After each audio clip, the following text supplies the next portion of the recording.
वर्धमानाय निर्धूतकलिलापने सालोकानां त्रिलोकानां यद्विद्या दर्पणायते पंचपरमेष्टि भगवान की जय। 1000 श्री शांतिनाथ भगवान की जय। परम पूज्य आचार्य श्री आदि सागर महाराज की जय। आचार्य श्री महावीर कीर्ति महाराज की जय। आचार्य श्री विमल सागर महाराज की जय। आचार्य श्री तप सम्राट सन्मति सागर महाराज की जय। आचार्य गुरु सुंदर सागर महाराज की जय। समय विश्व धर्म की जय। दिनवाणी माता की जय। माता जी की जय। आदि का संघ की जय। धर्म सेवा भाव। इस जीवन में हम पर द्रव्य के लिए बहुत कुछ करते हैं और पूरा जीवन पर द्रव्य की सार और समाय को लेकर के बीत जाता है। अपने स्वद्रव्य के लिए किंचित भी उपयोग नहीं लगा पाते। हमारा जो अमूल्य ज्ञान दर्शनमयी स्वभाव है वह पर को देखने के लिए नहीं है, केवल स्व का आकलन करने के लिए है। और स्व का आकलन कैसे करें, इसी बात को आचार्य परमेश्वरी हमें समझा रहे हैं। कह रहे हैं भले ही तुम घर में रहते हो, तुम श्रावक हो, तुम्हारी जिम्मेदारियां हैं, लेकिन उसके बाद भी आपने लक्ष्य मोक्ष का बनाया है। तो पर द्रव्य के प्रति अपनी बुद्धि को हटाओ और अपनी दृष्टि को हटाओ। 2 चीजें हटानी है। कौन कौन सी? बुद्धि और पर द्रव्य के प्रति जो तुम्हारी बुद्धि प्रतिपल लगी रहती है, उस पर द्रव्य के प्रति अपनी बुद्धि को हटाओ और अपनी दृष्टि को भी हटाओ। बस मात्र मेरा कर्तव्य है इसको मान करके उनके प्रति अपनी जिम्मेदारियों को पूरा करना। यदि आप पर के प्रति बुद्धि लगा दोगे तो क्या होगा? यदि आप पर के प्रति बुद्धि को लगा दोगे तो फिर चिंता हो जाएगी। देखो अब इसका ऐसा हो रहा है, अब ये मेरी बात नहीं मान रहा है, और अब ये ऐसा कर रहा है, फिर आप किस में चले जाओगे? चिंता में चले जाओगे। और कहा गया है कि चिंता भी किसकी करनी चाहिए? जो अपना। अब यह परद्रव्य है, उसके विचार अलग, उसकी परिणति अलग, उसका शरीर अलग, उसके विकल्प अलग। आप कितना भी उसको प्रयास करो कि ये मेरे अनुसार ढल जाए, ढल जाएगा क्या? हाँ साधना जी, ढलेगा क्या? आपकी बहन है वहाँ, कहाँ? शिखर जी में। आपकी और उनकी एक जैसी है, उनके विचार आपके एक जैसे है ना? बिल्कुल बिल्कुल सेम है। लेकिन एक माँ से उत्पन्न हुए, एक साथ में जन्मे बड़े, और विवाह तक तो आप साथ ही रहते होंगे दोनों, साथ में एक थाली में खाना, एक खिलौने से खेलना, उसके बाद भी विचार अलग अलग है कि नहीं? अलग। इसका मतलब क्या है कि कितना ही आप विवाह करके भी किसी को लेकर, वो तो बहुत दूर हो गई, क्योंकि वो तो 25 साल कहाँ रही, उसका तो परिवेश पूरा अलग है। 25 साल के बाद, 30 साल के बाद किसी को आप 7 फेरे दे करके लाए, वो तो मैच हो ही नहीं सकता। क्यों? क्योंकि उसके तो 25-30 साल तक जो संस्कार पड़ गए हैं वो चेंज होना बहुत मुश्किल कठिन। लेकिन जो हमारे साथ में ही उत्पन्न हुआ, हमारे साथ में जो कोरी स्लेट था, जो बच्चा उत्पन्न हुआ है कोरी स्लेट था वो तो, और जिस बच्चे को माता ने उत्पन्न किया, उस बच्चे के भी विचार माता से मिलते हैं क्या? भैया मिलना चाहिए। क्यों? उत्पत्ति तो वहीं से, परंतु उत्पत्ति होने के बाद भी वह गंगा हिमालय से निकलती है, पर बाद में कहाँ चली जाती है? कितनी सारी धाराएं फूट जाती हैं, झरने अलग अलग हो जाते हैं, तो अपनी परिणति का विचार करने का समय आया है। हाँ, समय आ गया भैया, आया कि नहीं है? यह समय आ गया और ये घड़ी बीत गई तो फिर तुम सोचो कि बाद में कर लेते, तो बाद में अगर तुम निगोद में चले गए, दुर्गति में चले गए, फिर तुम कितना ही हाथ पैर जोड़ना, फिर कुछ मिलने वाला नहीं है। तो ये घड़ी काहे के लिए है? यह अमूल्य घड़ी इसलिए है कि संयम को धारण करो, और संयम को धारण करने की आपकी प्रैक्टिस हो रही है। ये श्रावक धर्म कोई ऐसा नहीं है, आपको पहले सिखाया जा रहा है कि जब तुम मुनि बनोगे 3 बार सामायिक कंपल्सरीली करनी पड़ेगी। तो सामायिक कैसे करें इसकी ट्रेनिंग चल रही है। सामायिक किस प्रकार से करनी है, क्योंकि सामायिक में व्यक्ति को अवसर मिलता है अपनी आत्मा का चिंतन करने का। बाकी तो सब जगह अवलंबन है। देखिए, पूजा में अवलंबन है अष्ट द्रव्य का, स्वाध्याय में अवलंबन है गुरु अथवा पुस्तक का। सामायिक में भी भक्ति आदि पढ़ ली, लेकिन भक्ति आदि पढ़ने के बाद भी यहाँ आपको कहा गया है आत्म ध्यान करना। यहाँ पर अवलंबन छोड़ने का प्रसंग है भैया। सामायिक में परद्रव्य के अवलंबन को बिल्कुल छोड़ने का उपदेश है। पंच परमेष्टि की आपने जो विनय कर ली, भक्ति कर ली, उसके बाद लौट करके आओ। लौट करके आए हैं कि नहीं? लौट करके आए हो तो लौट करके आत्मा पर आओ।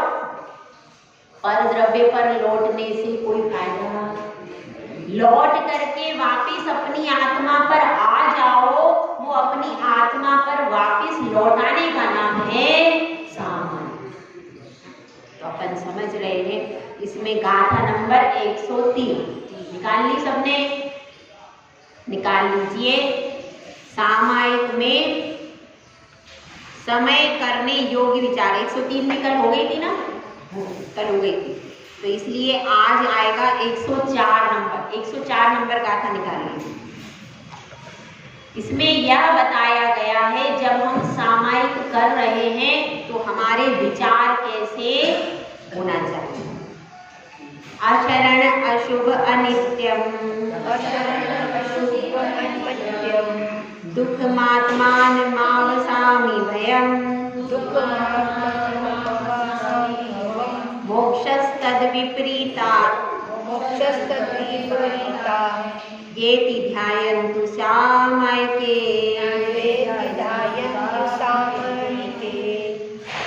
सबसे पहले चिंतन करो क्या? अशरण, अशरण भावना का चिंतन करो। उसके बाद अशुभ भावना का चिंतन करो, फिर अनित्य। यह सब क्या है? 104 नंबर।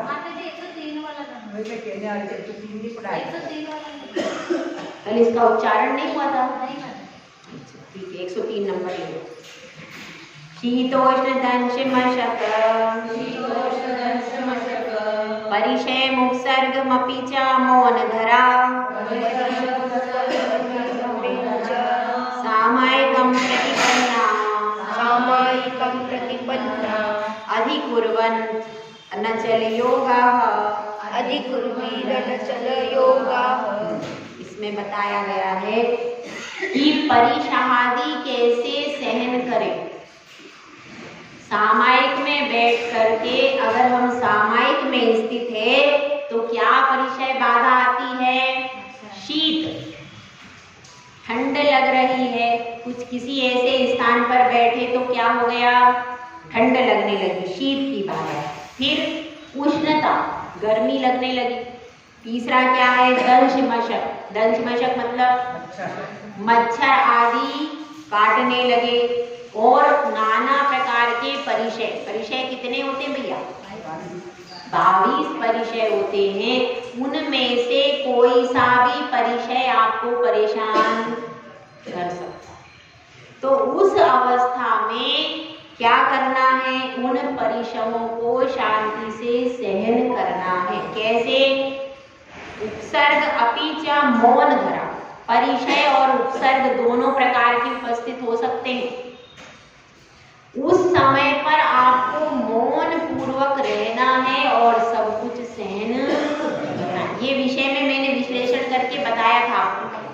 वारिशेन मुनिराज का उदाहरण दिया था और सुदर्शन सेठ का उदाहरण दिया था ना कि कल, इसलिए मैंने कहा था इसको स्किप किया। दोनों का उदाहरण दे करके बताया था कि दोनों के सामने मृत्यु का उपसर्ग तुरंत आ गया था कि नहीं?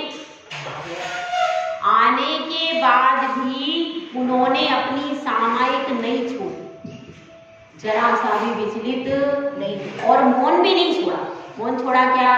नहीं। सामायिक छोड़ी क्या? नहीं। मौन की प्रतिज्ञा करके वे शमशान में गए थे, तो मौन की प्रतिज्ञा से सहित रहे। भले ही रानी उनको उठवा करके बुलवा लिया रानी ने, इतना उपसर्ग किया, परिचय भी सहन किया, लेकिन उसके बाद भी मौन नहीं छोड़ा सुदर्शन सेठ ने। मौन रहे, उन्होंने कोई प्रत्युत्तर रानी को दिया ही नहीं दिया। जब नहीं दिया तो फिर प्राणदंड की अवस्था उत्पन्न हो गई। राजा ने कह दिया, जिसने रानी के कक्ष में रात्रि में प्रवेश किया, अब इसको कहाँ चढ़ा दो? तब भी उन्होंने अपना मौन भी नहीं छोड़ा और सामायिक भी कंटिन्यू कर ली अपनी सामायिक, मतलब मौन नहीं तोड़ा। देखिए कितनी भी परिस्थिति आ जाए, मतलब मरना स्वीकार है, लेकिन अपनी सामायिक छोड़ना कोई स्वीकार नहीं। ये असली सामायिक है भाई। भले श्रावक ने किए, किसने की? मुनि तो छोड़ते ही नहीं है, उनकी तो बात ही नहीं है। लेकिन श्रावक होकर के घर में रह करके, घर में परिवार में रह करके भी इतनी उत्कृष्ट सामायिक को किया, तो यह प्रशंसनीय है कि नहीं? प्रशंसनीय। श्रावक भी चाहे तो वह उस समय पर अपने परिणामों को इतना उत्कृष्ट बना सकता है कि नहीं बना सकता? कि प्राणदंड की सजा दे दी गई, उसके बाद भी उन्होंने कोई प्रतिकार नहीं कर। कितनी समता होगी, सोचिए। समता थी कि नहीं? बहुत ज्यादा समता है। ऐसी समता एक श्रावक ने रखी। वारिशेन के भी परिवार तो था, 32 रानियां थी उसकी, और सुदर्शन सेठ की भी सेठानी थी कि नहीं? तो सब कुछ होने के बाद भी उन्होंने इतनी कठिन परीक्षा दी, और उस परीक्षा से देवों के आसन कंपायमान हो गए और उन्होंने आकर के सिंहासन पर विराजमान कर दिया। और वह शूली भी क्या बन गई? शूली सिंहासन। तो कब देवता सक्रिय होते हैं? जब आप 100% परीक्षा में उत्तीर्ण हो। देवता भी परीक्षा लेते। ऐसा नहीं है कि एकदम कोई अपन ने जरा सा कुछ किया एकदम आकर देवता आए नहीं, कोई मेरी सहायता करता ही नहीं। तो इस तरह से यह समझना है, सामायिक में हम बैठे हुए हैं तो एक श्रावक भी सामायिक में कैसे स्थिर मन हो सकता है, इसका उदाहरण यहाँ पर दे रहे हैं। सबसे पहले 3 उपसर्ग, 3 परिचय के बारे में आया है। वैसे तो सभी 3 कह दिए और 3 के द्वारा पूरे 22 परिचय ग्रहण कर लेना। 3 कौन कौन से कहे हैं? पहला, आपको ज्यादातर बाधा होती है ठंड की, कहीं खुले स्थान में बैठे हैं और ठंड है तो तुरंत विकल्प आता है हीटर लगा लो। हीटर लगाने का विकल्प आएगा। गर्मी लग रही है तो भाई क्या लगाओ? एसी लगाओ, कूलर लगाओ, पंखा लगाओ। आती है कि नहीं बात? आती है। श्रावक की बात हो रही, साधु की नहीं हो रही। श्रावक के लिए तो उसको बात आती है कि कोई बात नहीं, हम गद्दी पर बैठे हैं तो एसी लगाने में क्या हर्ज है? एसी लगाते हैं, कूलर लगाते हैं। क्यों? गर्मी की बाधा को दूर करने के लिए। तो कम से कम एसी और कूलर का प्रयोग बिल्कुल ना करें, क्योंकि इनमें बहुत ज्यादा हिंसा श्रावक को भी सामायिक कर रहा है, उस समय पर यदि कमरे में बैठा है तो एसी कूलर बंद करना चाहिए। कम से कम 48 मिनट तो सहन करो, 24 मिनट तो सहन करो। उस समय पर एसी और कूलर का प्रयोग बिल्कुल नहीं करना चाहिए। और सर्दी भी है तो सर्दी में थोड़ा बहुत आप पहन भले ही लो, लेकिन हीटर का प्रयोग नहीं करना चाहिए। ये तो सर जिस समय आप सामायिक कर रहे हैं उस समय इन 3 चीजों का प्रयोग बिल्कुल नहीं करना चाहिए। भले आपको तकलीफ है, श्रावक हुआ तो आप पहनने के वस्त्र ले लो, उसमें भी कॉटन के भी वस्त्र मोटे मोटे आते हैं, मोटी जैकेट से आदि भी आते हैं, तो कॉटन के वस्त्र आप ज्यादा पहन लो तो वो पहन करके भी आप सामायिक पूजन आदि कर सकते हैं। लेकिन इस तरह के हिंसात्मक उपकरण हैं, उनका प्रयोग श्रावक को भी कम से कम सामायिक के समय तो नहीं करना। तो यहाँ पर यही बता रहे हैं। तीसरा कौन सा है? दंशमशक। दंशमशक कैसे होता है? दंशमशक मतलब आपको मधुमक्खी भी काट सकती है, मच्छर भी काट सकते हैं, और क्या क्या काट सकते हैं, जितने भी बिच्छू भी काट सकता है। बिच्छू है, मकड़ी है, चींटी है, कोई भी ऐसा जानवर जिसके काटने से तकलीफ हो जाती है, जहर चढ़ जाता है, तो ऐसा जानवर भी यदि आपको काट रहा है तो ये क्या में आ जाएगा? दंशमशक। तो उस समय सहन करो। कदाचित ऑल आउट आदि और भी तरह तरह की चीजें, यानी एक ऐसा बैट आता है उसको रख लेते हैं, कहते हैं, मुझे तो पता नहीं, किसी ने बताया मुझे, एक बैट आता है उसको हवा में लहराते हैं, उसमें मच्छर चिपक जाते हैं, फिर जल जाते हैं, ऐसा कुछ कहते, देखा नहीं है मैंने, कुछ बताया है। तो ऐसे कम से कम जिस समय आप सामायिक पर बैठे हो, आपके कमरे में ऑल आउट या कोई ऐसी मच्छर का चीज जल रही है, उस समय पर नहीं प्रयोग करना। उस समय पर यदि मच्छर बहुत ज्यादा है, मच्छर बहुल प्रदेश में सामायिक मत करो, ऐसा प्रदेश चुनो जिसमें मच्छर नहीं हो। और कदाचित आप सामायिक करने बैठे और मच्छर आ गए तो फिर शांति से सहन करो। भले ही आपसे नहीं सहन होता तो आप थोड़ा सा उड़ा दो, लेकिन कोई भी ऑल आउट आदि कोई भी चीजें हैं जिनसे हिंसा साक्षात हो रही, ऐसी चीजों का प्रयोग नहीं। ऐसी क्वाइल लगती है, उसको लगते ही मच्छर तुरंत के तुरंत बेहोश हो जाता है, तो वो व्यक्ति वो बेहोश हुआ, वह भगवान आत्मा है, वह बेहोश होगा तो उसके पाप के बंध से आप कितनी बार बेहोश होगे, फिर कोमा में चले जाओगे। तो इसलिए ऐसे भी नहीं प्रयोग करना कि जिनसे मच्छर बेहोश हो जाते हैं अथवा मरण को प्राप्त हो जाते। ऐसी क्वाइल का प्रयोग नहीं करना चाहिए। सामायिक के समय पर बिल्कुल अपन को क्या थोड़ा बहुत सहन करने की आदत डालो। यदि थोड़ा बहुत सहन करने की आदत रहेगी तो आपका शरीर सहन करने से मजबूत बनता है, लेकिन ज्यादा सहन करने से एकदम बहुत ज्यादा सहन करोगे तो कमजोर हो जाएगा। उसको क्रम से प्रैक्टिस करा के, जैसे किसी को बोझा उठवाया जाता है, शुरू में कोई मजदूर होता है, शुरू में उसको कमर पे फेटा बांधते हैं, क्योंकि अगर फेटा नहीं बांधे तो नाभि उतर जाती। तो ये प्रैक्टिकल पुराना है, फेटा बांधते थे पहले, और उसको शुरू में थोड़ा थोड़ा बोझा उठवाया जाता है, फिर धीरे धीरे उस बोझे को ज्यादा बढ़ाया दिया जाता है, तो वो धीरे धीरे प्रैक्टिस में आ जाता है और वो अपनी कैपेसिटी के हिसाब से थोड़ा ज्यादा भी उठा लेता है। कब? जब उसको प्रैक्टिस कराया जाता है। बच्चे को भी पहले नर्सरी में छोटा पाठ पढ़ाया जाता है, और फिर जब वो छोटा पाठ, छोटी ABCD याद कर लेता है तो उसको बड़ा, तो क्रम से हम शिक्षा में क्या देखते हैं, व्यवस्थित क्रम है, नर्सरी, फिर KG, फिर फर्स्ट, फिर सेकंड, फिर ऐसे क्रम है ना।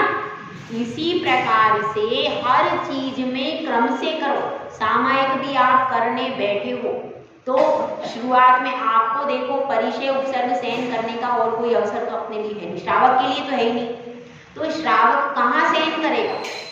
यहाँ पर सामयिक में सहन करो कि उस समय पर जैसे बने जो स्थान मिले, स्थान पहले ही आप अच्छा चुनो। आपके पास ऑप्शन है, आपके घर में कितने कमरे हैं और मंदिर है तो मंदिर में भी आप ऐसा स्थान पहले देख लो, चुन लो। और उसके बाद यदि वहाँ पर कोई परेशानी आती है, मच्छर आदि आते हैं, कोई परेशान करता है, तो उस समय पर मौन तो कम से कम नहीं तोड़ना, क्योंकि आपको एक ही अवसर है सिर्फ सहन करने का। कहाँ पर? एक ही अवसर। उसी और उस अवसर में यदि आप 100% पास हो जाओगे तो फिर आगे का रास्ता खुलता। जिन जिनको मुनि बनना है, आर्यिका बनना है, उन व्यक्तियों को सामयिक में पूरे उपयोग को लगा देना चाहिए। तो कोई परिस्थिति आती भी है तो फिर समता भाव से सहन करना चाहिए। इसीलिए यहाँ पर बता रहे अचल योग। उस समय अचल योग से रहते मतलब मन वचन काय की प्रवृत्ति को एक श्रावक भी अचल कर सकता है। जैसी प्रवृत्ति मुनि करते हैं वैसी तो नहीं, क्योंकि वो तो वस्त्र सहित है और वस्त्र है, इतना ही अंतर। बाकी यदि श्रावक चाहे तो अपने योग को उसमें अचल कर सकता है। तो यहाँ पर यही बताया है। जो 22 परिचय में से एक साथ में कितने परिचय होते हैं? हाँ भाई साधना जी आपने 22 परिचय में से एक साथ में कितने परिचय होते हैं? एक समय में एक साथ में कितने परिचय होते हैं बताओ? कितने होते? 22 में से कितने होते हैं? 19 होते भैया। 22 परिचय एक समय में एक साथ नहीं होते, क्योंकि शीत होगा तो उष्ण नहीं होगा। निषद्या मतलब बैठे हैं तो फिर खड़े होने का नहीं होगा, तो 3 परिचय कम हो जाते हैं। कौन कौन से? सोना और जागना। तो इस तरह से निषद्या शैया वाला है। एक शैया या तो शैया होती है या निषद्या होती है। निषद्या और शैया 2 है तो उसमें से एक होता है, शीत उष्ण में से एक होगा। तो इस तरह से कितने कम हो जाते हैं? 3 कम हो जाते हैं और उसमें रह जाते हैं केवल 2, क्योंकि परस्पर विपरीत।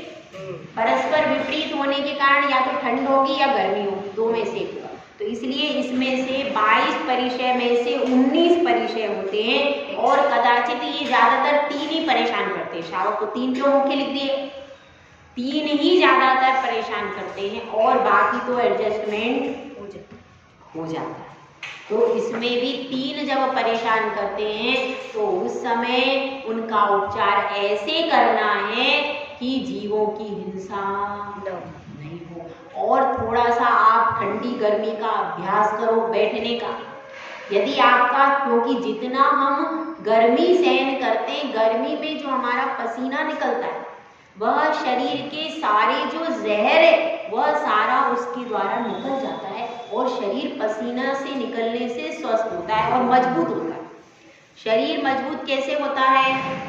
आप देख लीजिए मजदूर का शरीर, कौन से वो एसी में बैठता है, कौन सी उसको दूध मिलता है, मेवा मिलती, कुछ नहीं मिलती, लेकिन वो धूप में पसीना बहाता है और पसीने के द्वारा जो शरीर में विष एकत्रित हुआ था, जो ऐसे पदार्थ एकत्रित हुए थे जो कि शरीर में जाकर के बीमारी का सृजन कर देते, वे सारे पदार्थ उसके बहकर नष्ट हो जाते। इसलिए क्या करना चाहिए? प्राकृतिक, जो अपन प्राकृतिक वायु में रहते हैं तो उससे शरीर मजबूत बनता है। जितना प्रकृति, क्योंकि ये प्रकृति से बना है। ये काहे से बना? शरीर काहे से बना? वो उद्गल पहले कहाँ था? प्रकृति में था। तो प्रकृतिस्थ शरीर है, इसीलिए इसको सर्दी गर्मी जो वातावरण है उसमें एज इट इज रखना चाहिए। जितना हम बाहर के उपकरणों का प्रयोग करते तो उससे क्या होता है? शरीर में और ज्यादा रोग की संभावना बढ़ती चली जाती है।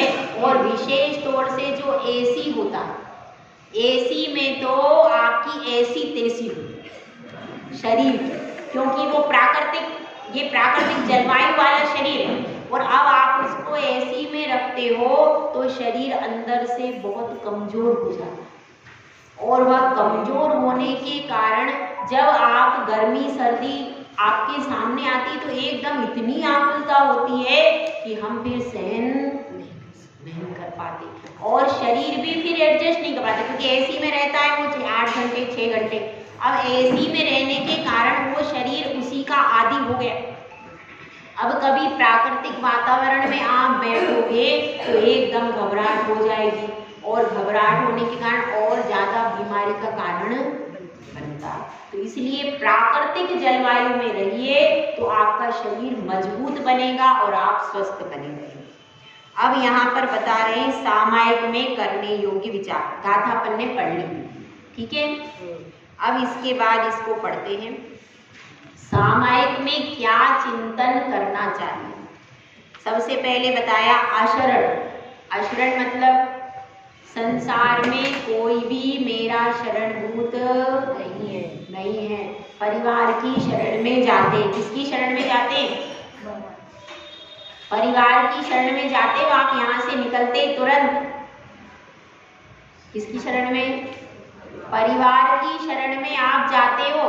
कोई पत्नी की शरण में जाता है, कोई माँ की शरण में जाता है, कोई पुत्र की शरण में जाता है, सब जाते वहीं पर, लेकिन वो वास्तविक शरण नहीं है। शरण तो कौन सी वास्तविक है, चत्तारि शरणम पवज्जामि अरहन्ते शरणम सिद्धे शरणम साहु शरणम केवली प्रणतो धर्मो। ये वास्तविक शरण है। यह वास्तविक शरण में जाने के लिए कह रहे हैं तो यह संसार मेरे लिए शरणभूत नहीं है, ऐसा विचार करना चाहिए। संसार में मैं जिन जिन का आश्रय प्राप्त करने का प्रयास कर रहा हूँ, अपने परिवार को शरण मान रहा हूँ, लेकिन वे मेरे लिए शरणभूत नहीं होंगे। क्यों नहीं होंगे, क्योंकि कुछ समय तक हैं वो शरणभूत, और वो तो स्वार्थ के सगे हैं सब, स्वार्थ के। जब तक उनका स्वार्थ आपसे सदता है तब तक वो आपको अच्छा अच्छा मीठा मीठा बोलते हैं, आपकी व्यवस्था। और अगर आप उनसे एक बार कह दो मुझको मोक्ष मार्ग में जाना है, तुरंत विपरीत हो जाएंगे, तुरंत विपरीत प्रवृत्ति करेंगे, तुरंत 1 सेकंड नहीं लगेगा, 1 सेकंड नहीं लगेगा। आप अपने परिवारों से जाकर के पूछ ले, सब क्या कहेंगे, नहीं। जबकि सही रास्ता ये सबको मालूम है कि नहीं, सबको मालूम है, लेकिन अगर आप मोक्ष मार्ग पर कदम उठाना चाहते हो तो सब मना कर देते हैं। क्यों, क्योंकि अगर आप मोक्ष मार्ग पर चले जाओगे तो उनकी व्यवस्थाओं को पूरा कौन करेगा, तो वो ये सब अपनी व्यवस्थाओं के कारण आपके प्रति समर्पित है, आपके प्रेम के कारण समर्पित नहीं है। हम ऐसा सोचते हैं कि सामने वाला हमसे प्रेम करता है, पर वास्तविकता ये नहीं है। उनकी व्यवस्थाओं के कारण, उनकी व्यवस्थाएं आपसे बंधी हुई हैं, आप उनकी व्यवस्थाएं दे रहे हो, आप उनके व्यवस्थापक हो, बस मात्र एक व्यवस्थापक हो। आप उनको जब तक व्यवस्थाएं देते रहोगे तब तक वह आपके अनुकूल चलते रहेंगे, और जब उनको लगेगा कि भैया ये मोक्ष मार्ग पे जाएगा तो हमारी तो व्यवस्थाएं ठप हो जाएंगी, तो वो क्या करते हैं, इसीलिए सब आपको संसार के व्यक्ति संसार में ही रहने का उपदेश देते हैं। इसीलिए यह समझना ये सब 4 दिन के लिए शरण देंगे, और शरण देने के बाद भी आपको किसी के फंदे से बांध देंगे।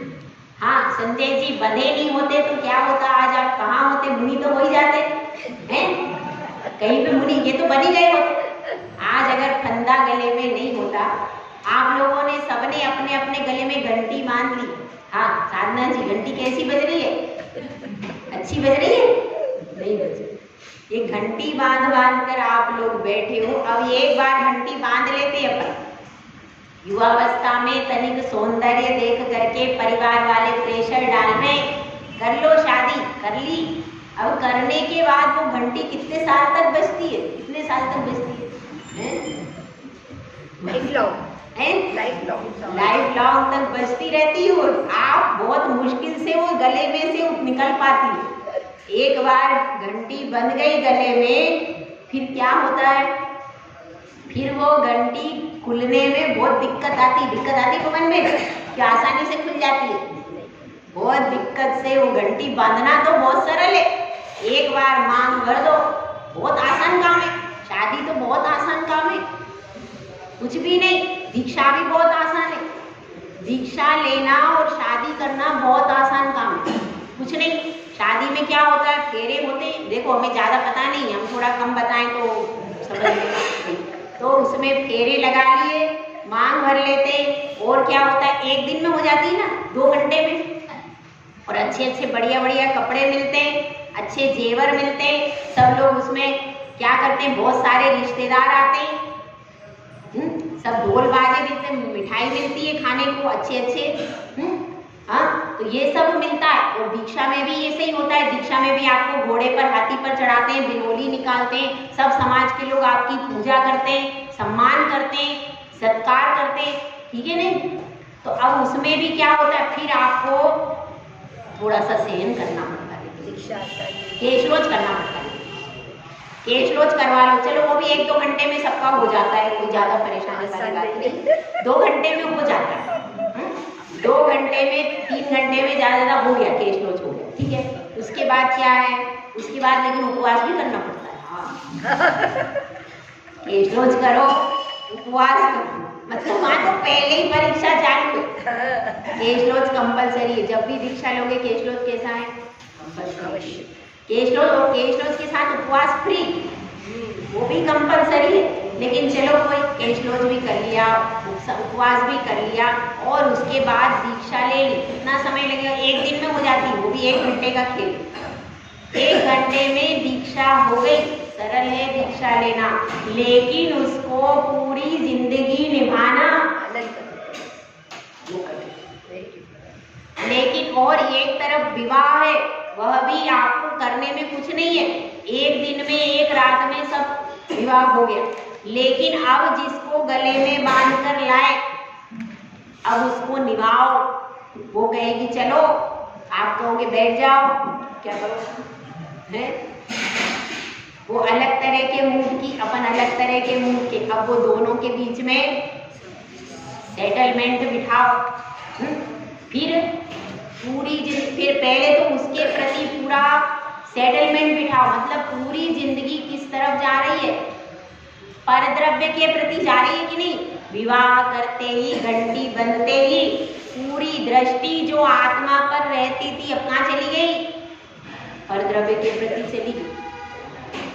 और उसके बाद फिर छोटे छोटे आ गए, छोटे छोटे मोबाइल। वो छोटे छोटे मोबाइल आ गए तो क्या हो गया, फिर दृष्टि पहले जो 1 पर थी, अब कहाँ चली गई? अब 2 और हो गए, तो वो दृष्टि 1 से 3 पर चली गई। तो दृष्टि कहाँ आनी चाहिए थी? स्वद्रव्य के प्रति। दृष्टि कहाँ गई? और परद्रव्य के प्रति करते करते अपने 50 साल हो गए। अब अपन सोचो दृष्टि स्वद्रव्य पर आ जाए तो अपनी मेमोरी लॉस हो गई, हुई कि नहीं लॉस मेमोरी? अब आप चाहो कि वही दिमाग जो आपका बचपन में था वो आ जाएगा, तो मेमोरी लॉस हुई। वो शरीर की वो शक्ति जो आप अगर 17 साल में, 20 साल में दीक्षा लेते, वो शक्ति और अब शक्ति में अंतर है कि नहीं? वो जो उत्साह था, वो जो आनंद था, अब वो चीज है क्या? नहीं। तो इतनी एनर्जी का और इतने समय का आपका लॉस हुआ कि नहीं?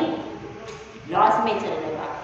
तो वह जो लॉस में आप चले जाते उसके बाद, लेकिन लॉस में जाने के बाद भी इतने 50 साल, आप 60 साल आपने निकाले, तो आपको मिला क्या? ये घंटी बांधने के बाद मिलता क्या है, ये तो बता दो, मेरे को तो पता नहीं है। हाँ, क्या मिलता है भैया? कुछ मिलता है? क्या मिलता है? कुछ तो भैया बांधी क्यों थी फिर? जब मालूम है कुछ मिलता ही नहीं है तो फिर गले में बांधी क्यों? ये बताओ। तब समझ नहीं थी, हैं? तब समझ नहीं थी। तब समझ नहीं थी, इसलिए गले में बांध ली। अब वो क्या हो गया, अब उसको खोलने में इतना परिश्रम लगता है कि पूरे शरीर की चूल्हे हिल जाते। तब जाकर के बड़ी मुश्किल से जब दीक्षा होती तभी ये घंटी खुल पाती। सही है। जब तक दीक्षा नहीं होती तब तक घर परिवार के विकल्प बने ही रहते हैं। बंधुओं, अपने को विचार करना है, अपन सामायिक की चर्चा करें। सामायिक में यही चर्चा करना चाहिए जो मैं बता रही हूँ, ये सही। केवल किताबें पढ़ने से सामायिक होती नहीं है। अपने जीवन का पूरा विश्लेषण करो, मैं कहाँ पर हूँ और मुझे क्या करना चाहिए, मेरा कर्तव्य क्या है। पहला आचरण हो गया, उसके बाद अशुभ। यह संसार क्या है, पूरा इस संसार में अशुभोपयोग ही चलता। पंचसूना पाप करते उसमें कौन सा उपयोग है, अशुभोपयोग। और उसी पंचसूना पाप में यदि आप आहार दान का संकल्प कर लोगे कि अतिथि को मुझे आज आहार दे, तो वह पूरा जो अशुभोपयोग चल रहा था पंचसूना पाप का, सारा कन्वर्ट होकर के क्या हो गया, शुभ हो गया। क्यों? क्योंकि आज आपकी ऐसी भावना है कि मोक्ष मार्ग पर जो चल रहा है उस पथिक को मैं हाथ पर ग्रास रखूं। ऐसा आता है रेण सार में कि अगर आपने यह भी संकल्प किया कि मैं क्या करूंगा, आज मैं एक ग्रास दिया, किसको, साधु को, साधु को एक ग्रास दिया, तो आपने वो ग्रास नहीं दिया, आपने उसको मोक्ष मार्ग, ये रेण सार में कहा है इसमें, आपने मोक्ष मार्ग, क्योंकि आपके एक ग्रास से वह कितनी बार सामायिक करेगा, स्वाध्याय करेगा और धर्म का चिंतन, आत्मा का चिंतन करेगा, जाप करेगा। कितना उसने दिन भर किया, आहार तो एक ही बार लिया उसने, दिन भर उसने अपना उपयोग कहाँ लगाया, धर्म में। तो इसलिए आपका वो एक ग्रास उसके लिए पूरे दिन धर्म ध्यान में साधन बन गया। तो इसलिए कहा है कि इसलिए वो क्या हो गया, इसीलिए सारा अशुभोपयोग आपका काय में कन्वर्ट हुआ, शुभ। इसी प्रकार से हम मंदिर आते हैं, मंदिर आते हैं, अभिषेक करते, जल वो वही जल अपन पीने में यूज करते, वही जल अपन अभिषेक में यूज करते हैं कि नहीं, करते तो वही जल है। लेकिन फिर भी वह अपन मंदिर में आए, जल छाना कि नहीं, छाना। छानने के बाद अब उसको या तो गर्म करो या उसको कोई लौंग इलायची डालकर प्राशुद्ध करो, दोनों प्रकार की विधियां। तो वह जल तो वही है, फल भी वही है, वही चावल हम भोजन में करते हैं, वही चावल भगवान को चढ़ाते हैं। लेकिन यहाँ पर जो भी द्रव्य आप शुद्ध प्राशुद्ध करके लाए हो, उसमें आपकी भावनाएं क्या हैं, भगवान के गुणों का बखान कर रहे हो, भगवान के गुणों का स्तुति कर, इसलिए वह सारा द्रव्य भी पहले तो अशुभ था। कब, जब घर में रखा था तब कैसा था, अशुभ, और उसको पैदा उत्पन्न करने में भी क्रिया हुई है अशुभ, लेकिन पाप का बंध भी हुआ।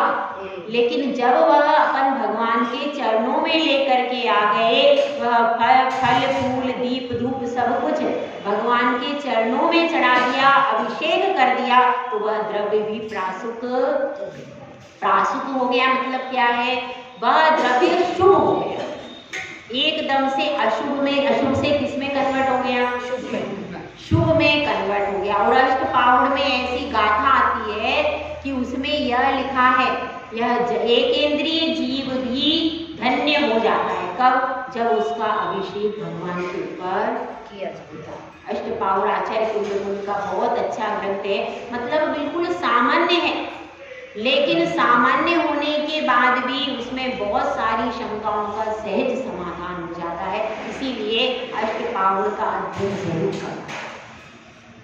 तो यहाँ पर बात चल रही है अनित्य। अब यह संसार हमेशा रहने वाला कुछ समय का है, कुछ समय के बाद सबको जाना है। कोई भी यहाँ पर परमानेंट नहीं रह पाया, इसलिए सारा कुछ अनित्य है। और दुख मात्मान भावसामी भवम, और यह जो भव है, भव किसको कहते हैं? एक गति से दूसरी गति में जाना, उसके बीच का जो टाइम पीरियड है उसको कहते हैं एक भव। एक भव का जो निमित्त है वह भी पूरे भव में दुख ही दुख मिलता है, सुख कुछ भी नहीं मिलता। मिलता है क्या? 60 साल 70 साल की आयु आपकी हो गई, आप लोग सुखी रहे क्या जीवन में कभी? इसका मतलब है संसार दुख ही रूप है। सुख कहाँ मिल सकता है? केवल साधना में ही सुख है। कहाँ सुख है भैया? साधना में सुख है। ये साधना नहीं, नाम वाली साधना नहीं, काम वाली साधना। ये तो नाम की साधना है। ये जब दीक्षा लेगी ना तब ये रियल साधना मती बनेगी, अभी तो ये लौकिक साधना। सही। तो साधना कौन सी साधना है? जो काम की साधना है, जो व्यवस्थित आध्यात्मिक तप के द्वारा जो साधना की जाती है, वह साधना कैसी होती? वह साधना फलीभूत होती है। तो यहाँ पर यही लिखा गया है, मोक्षात् तद विपरीतात् मेति ध्यायन्तु सामयिके, और मोक्ष का तत्व का चिंतन करो। अब इसमें बता दिया अशरण अशुभ अनित्य से क्या समझ में आया? 12 भावनाओं का चिंतन करना चाहिए। और 12 भावनाओं में आप थोड़ा सा ऐड करो। आपको एक अलग मेथड देती हूँ सामयिक का। हाँ, अलग मेथड अनुपमा जी, हाँ अलग मेथड बता रही। अलग मेथड है, सबसे पहले आप जैसे अशरण भावना करो। अशरण भावना में आप प्लस करो मैं कौन हूँ, ऐड करो। मैं अशरण है मेरे लिए संसार, तो मैं कौन हूँ? तो फिर आपको आपका अलग से अपने परिवार से आपका क्या हो जाएगा? अलग होते जाओ। तो अशरण भावना का चिंतन करते करते उसमें क्या डालो? मैं कौन। अनित्य भावना का स्मरण करते करते उसके अंदर डालो, क्या डालो? मैं कहाँ से आया हूँ। अनित्य भाव, कहाँ से आया हूँ। अशरण कौन कौन सी भावना है बताओ? 12 भावनाओं के नाम। अशरण, अनित्य, निर्जरा, नहीं, संसार। तीसरी संसार भावना है। हाँ, ठीक है। तो संसार भावना में काय का चिंतन करना, मुझे कहाँ जाना है, क्या सोचना? अब ये सब संसार मेरे सामने है, 4 गतियां हैं, पूरी खुली हुई हैं, कहीं भी जा सकते हैं, पूरी टिकट एकदम बुक हो जाएगी। आप एक बार गति, एक बार भावनाएं बनाओ। जैसी भावनाएं बनाओगे, जैसी परिणति करोगे, तुरंत टिकट बुक हो जाएगी। फिर उसके बाद यहाँ पर टिकट कैंसिल नहीं होती भैया। यहाँ पर वहाँ पर तो आप रेलगाड़ी की टिकट कैंसिल करा लोगे, एरोप्लेन की, लेकिन यहाँ पर एक बार टिकट बन गई तो आप कितना भी प्रयास करो वो टिकट कैंसिल नहीं, वहीं पर जाना पड़ेगा जहाँ की टिकट बनी। यहाँ पर रिश्वत कुछ नहीं चलती। जहाँ की टिकट बनी है, अगर तीर्थंकर भी आ जाए तो आपकी टिकट कैंसिल नहीं कर सकते। तीर्थंकर भी नहीं कर सकते तो और बाकी सबकी तो क्या मिसाल है। तो इसलिए यह चिंतन करते करते 12 भावनाएं पढ़ना है, लेकिन 12 भावनाओं को स्वयं को उसमें डालना है। स्वयं को डाल करके पढ़ोगे तो उसमें क्या होगा? उसमें आपके अंदर तरंगे उठेंगी। नहीं तो आप रटा रटाया पढ़ते रहो, राजा राणा छत्रपति हातिन के असवार, और पढ़ते पढ़ते पूरे पूरे 70-80 साल हो गए, परिवर्तन 1 रुपए का भी नहीं हुआ। क्यों? क्योंकि हमने रटा रटाया। रटने के साथ में इसमें चिंतन को भी डाला, तब जा करके भले आप एक भावना का रोज चिंतन करो, रोज एक भावना। आपके पास समय कम है ना, 5 मिनट के लिए केवल एक भावना, अशरण भावना का आप चिंतन करें, पूरा उसमें लेकर के आओ। परिवार किस तरह से मेरा शरणभूत नहीं, उसके बाद पंच परमेश्वर कैसे शरणभूत है, पूरा उसमें लेकर के आओ। तो इस तरह से पूरी 12 भावना है, उन पूरी 12 भावनाओं को चिंतन करो।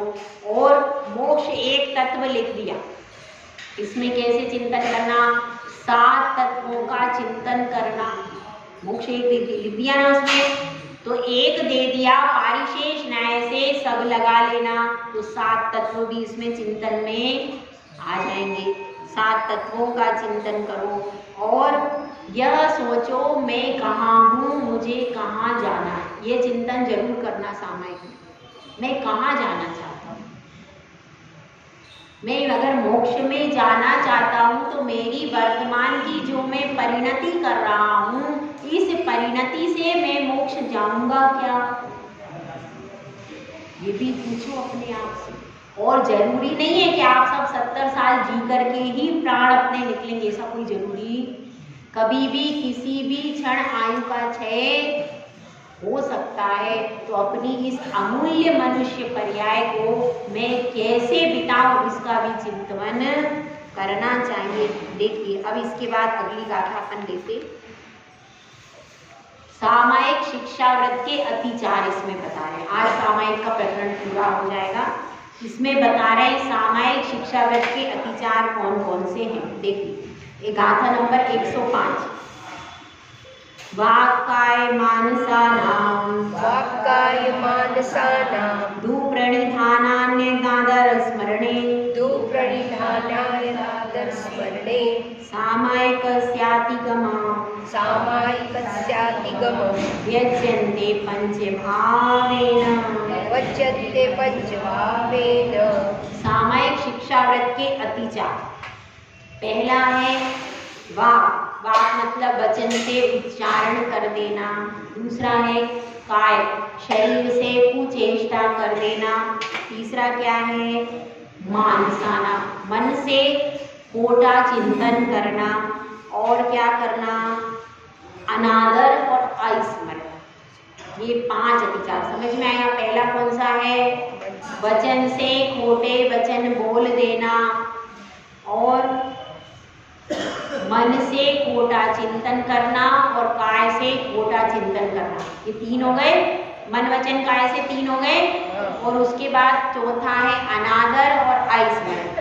ये क्या है, ये अनादर और अस्मरण, अनादर और अस्मरण यह सामायिक व्रत के 5 अतिचार हैं। पहला समझते हैं अपन, वचन से बोलना। सामायिक में क्या होता है, मौन होता है कि नहीं, मौन होता है।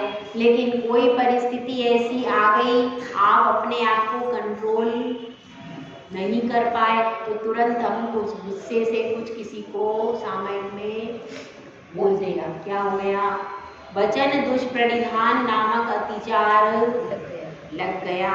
और काय से, शरीर से, अब कोई बच्चा था बार बार परेशान कर रहा था, अपन ने एक उसको लगा दिया, क्या हो गया, काय दुष्प्रणिधान हो गया। वचन से तो नहीं बोला पर शरीर से कुचेष्टा हो गई। ये उसके बाद मन में चिंतन, मन में चिंतन चल रहा है। कोई अपनी पुरानी सहेली आ गई, अनुपमा जी है, 10 साल पहले बिछड़ी फिरोजाबाद की है, पुरानी आ गई। अब वो पुरानी फिरोजाबाद की सहेली आ गई, अब ये देख रही, अरे ये तो मेरे बचपन में खेली थी है। अब उसको देख रही, यहाँ सामायिक पे बैठी है, लेकिन अब वो दिख रही है तो क्या विचार आ रहा है, अब जो पूर्व का स्मरण आने लगा बार बार और अपनी सामायिक डिस्टर्ब हो गई। अब चिंतन किसका चल रहा है, वो सहेली। तो इसलिए यहाँ पर मन में भले ही हमने मौन नहीं तोड़ा, वचन से भी उसको बुलाया नहीं, कोई इशारा नहीं किया, लेकिन मन में चालू हो गया कि अब इससे कब बोलूं मैं, कब इससे बात करूं, कब इससे पूछूं कैसी है, क्या है, इतने दिन में मिली है, कहाँ रह रही है, सारे विचार अंदर अंदर चल रहे। तो ये क्या हो गया, ये हो गया मन दुष्परिणाम। इसके बाद क्या है, काय, अनादर। सामायिक, सामायिक करने तो बैठ गए, लेकिन सामायिक के प्रति आदर भाव नहीं है, अनादर का भाव है। अहोभाव होना चाहिए, उत्साह होना चाहिए, प्रसन्न दिया होना चाहिए, प्रसन्न बुद्धि से करना चाहिए। लेकिन हम क्या कर रहे हैं? अनादर के भाव से सामायिक कर रहे हैं, तो फल कैसा मिलेगा? फल पूरा नहीं मिलेगा। और अस्मरण, सामायिक करते करते भक्ति या पाठ जो पढ़ रहे थे उसको भूल गए बीच में। अब किताब भी रखी है लेकिन अब याद नहीं आ रहा कि भाई ये पाठ मैंने पढ़ लिया कि ये पढ़ लिया, कौन सा पाठ पढ़ लिया कौन सा नहीं, क्योंकि उपयोग कहीं और था। सामायिक कर तो रहे थे पर उपयोग कहाँ था? कहीं और था। इसीलिए आपने जो पाठ पढ़ते थे वह भूल गए बीच में, तो ये क्या हो गए? अस्मरण। ये 5 अतिचार होते हैं। कौन से हो गए? वचन दुष्परिधान, काय दुष्परिधान, मन दुष्परिधान, अनादर और स्मरण। यह 5 प्रकार का अतिचार आपको कहाँ कहाँ लग रहा है इसका विचार करना है। तो इसमें यह 5 प्रकार का अतिचार किसमें लग रहा है? सामायिक। इसमें इस तरह से अपने परिणामों को विश्लेषण करना है कि सामायिक आपके लिए ध्यान का साधन क्या है। सामायिक इसमें बैठकर आप आत्मा का ध्यान कर सकते हो। श्रावक हो भले घर में रह रहे हो, लेकिन आत्मा का ध्यान करने का साधन क्या है? सामायिक। तो उस सामायिक में बैठ करके जरूर आत्मा का ध्यान होना चाहिए। केवल रट रट करके पढ़ पढ़ करके इसको पूरा नहीं करना। इसमें बैठो, 2 मिनट जरूर विश्लेषण करो। सबसे बड़ी बात, मुझे कहाँ जाना है ये जरूर सोचो। मैं कौन हूं? तो इसका उत्तर क्या आएगा? मैं एक आत्मा हूं। मेरा ये नाम नहीं है, मेरी ये ड्रेस नहीं है, ये मेरा परिवार नहीं है, ये मेरा संबंधी नहीं है। मैं कौन हूं? मैं एक आत्मा हूं और मैं यह बहुमूल्य मनुष्य पर्याय में उत्पन्न हुआ हूं। तो मेरा कर्तव्य, सबसे पहला कर्तव्य क्या है? ये असंख्य विचार। सबसे पहला आपका कर्तव्य क्या? आप मनुष्य पर्याय में जिन कुल में उत्पन्न, पहला कर्तव्य क्या है? बताओ। किसी भी हिसाब से बताओ। सबसे पहला तो देव पूजा करेंगे। नहीं। आद विदम कादवम आद विदम परिदादो सृष्टि। सबसे पहला आपका कर्तव्य है आद विदम कादवम। सबसे पहले अपनी आत्मा का हित करो। सबसे पहला कर्तव्य है आपका। वो तो सब साइड में है, बाद की चीजें। सबसे पहले ऐसी क्रिया करो कि आपकी आत्मा का हित हो। और जब आत्मा का हित करते हुए पर का हित होता है, आदिदम परिदादो सुष्टु। आत्मा का हित करते हुए यदि पर का हित होता है तो ठीक है, लेकिन केवल पर का हित करते रहोगे तो अभी आपके जिन कुल का कोई उपयोग नहीं।